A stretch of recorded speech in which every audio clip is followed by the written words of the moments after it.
Okay, now we're going to take a look at my favourite bit in the song. It's those two chiming chords that happen at 104 and 105 seconds into the song. Beautiful part, and the sound behind it. Now, to get this sound, we're keeping our delays, but we're adding the verb. I'm using my line 6 Verbzilla pedal to create some octave reverb behind the sound. Let me play you the part and listen out for that weird octave reverb behind the sound. It's a lovely part. I love this part. It's great. Check it out.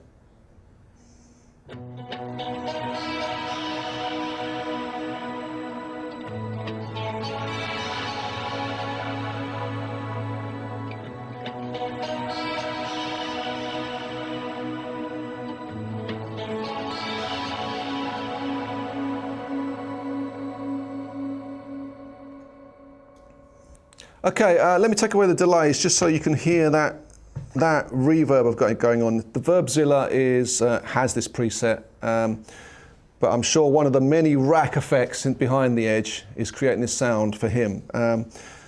So here's the effect.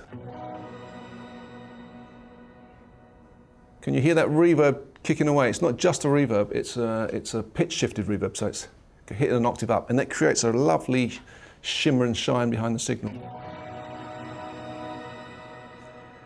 We add the delays and you get even more shimmer and shine.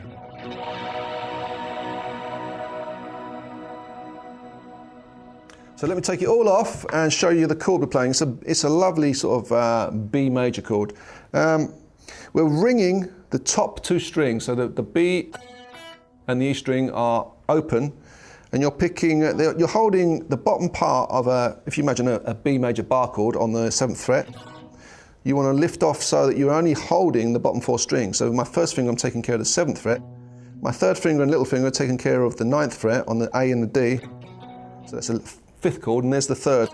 My second finger on the 8th fret of the G. But when you ring that with the open B string and the open E string, you can actually create a little bit more shimmer with the whammy bar as well. And he's picking this, it seems, you know, live, I've watched him live, he doesn't really worry too much about what notes he's picking, but on that original recording, it seems to be picking low E to the D, to the G, to the high E, to the G, to the B. So it's E, D, G, E, G, B. Pull it with the shimmer, lovely.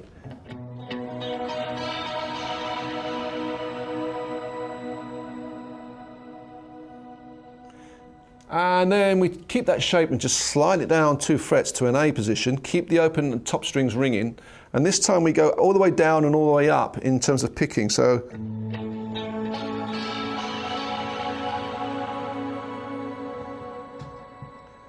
I'm picking E string, D string, G string, E string at the top, B and G. So you get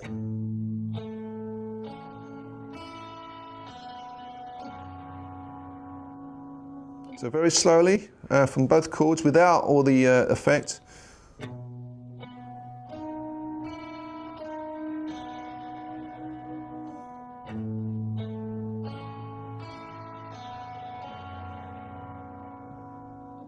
And with the effect, because I love playing it.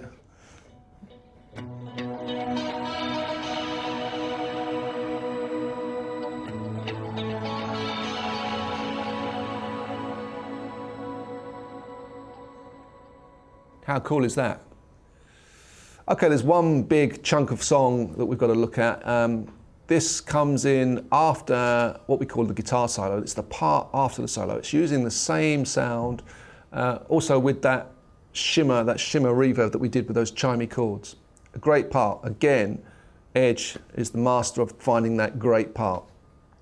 Here's the part. I'll play it and I'll take you through it. It goes like this.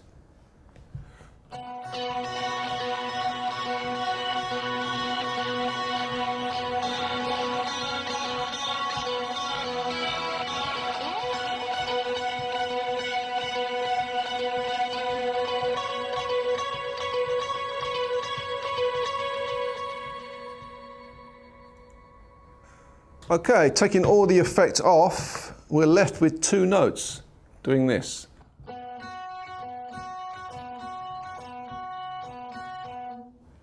So that's the G string on the 4th fret, and on an upstroke we're taking care of the E string on the 2nd fret.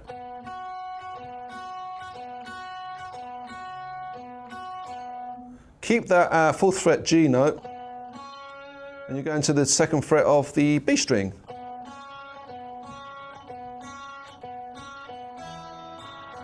And then on that last stroke, ring the open E string, 2nd fret on the B, and 4th fret of the G. And with the effect, 2 delays and the octave reverb.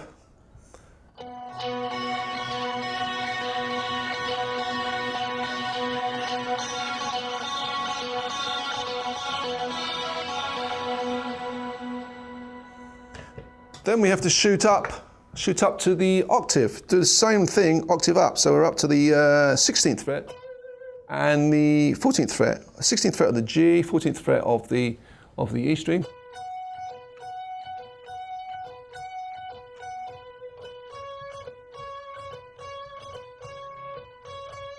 And he doesn't do the little chimey. Doesn't do that. He just leaves that note hanging on that B string, the 14th fret. Yeah, the 14th fret. So both parts together, because again, such fun parts to play.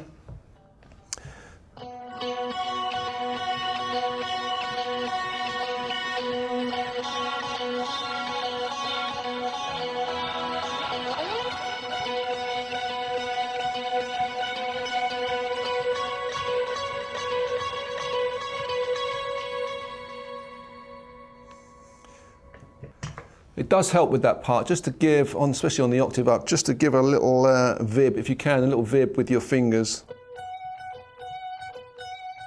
It's a small thing, but it makes a difference, especially when you've got the delays and reverbs happening. So as you hit that, a little bit of vibrato as you play it.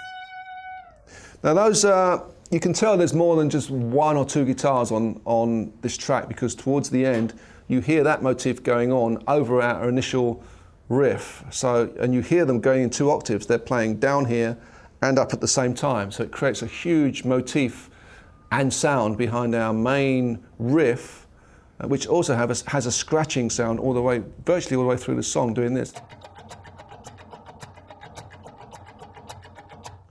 So there's probably 4 guitars on the original, but we can condense all those parts down to 1 guitar.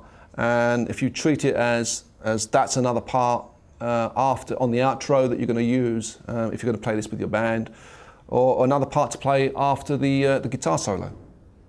It's a lovely part.